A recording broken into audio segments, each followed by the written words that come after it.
తిరుపతి పెద్దకాపు వీధిలో వెలిసిన శ్రీరామ భజన మందిరం నందు నవమోత్సవాలు 9 రోజుల పాటు కన్నుల పండుగ జరుగుతున్నాయి. అందులో భాగంగా బుధవారం సాయంత్రం సీతారాములకు ఊంజల సేవ కడు రమణీయంగా నిర్వహించారు. స్థానికులు ఈ ఊంజల సేవలో పాల్గొని సీతారాములను దర్శించి మొక్కులు చెల్లించుకున్నారు. బాబు రాజేంద్ర ప్రసాద్, ఏ రమేష్ బాబు కుటుంబ సభ్యులు ఈ రోజు ఊంజల సేవలో ఉభయదారులు వ్యవహరించారు.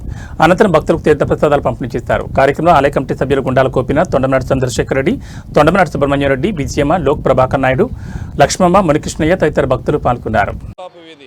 శ్రీరామ భజన మందిరం వద్ద శ్రీరామ నవమి నుంచి 11 రోజుల పాటు ఇక్కడ ఉత్సవాలు ప్రతి ఏడు అంగరంగ వైభవంగా జరుగుతాయి. దానిలో భాగంగానే ఈరోజు 6వ రోజు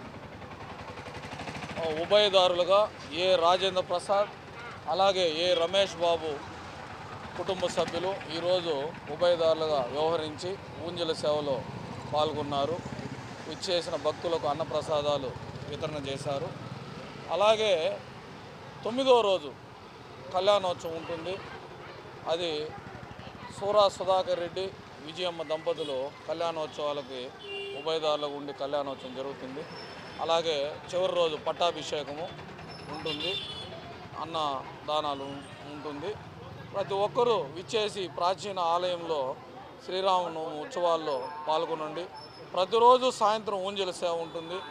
భక్తులందరూ విచ్చేసి ఈ ఉత్సవాల్ని తిలకించి స్వామివారి ఆశీస్సులు పొందాలని కోరుకుంటూ ఓం నమో వెంకటేశ, జై శ్రీరామ్.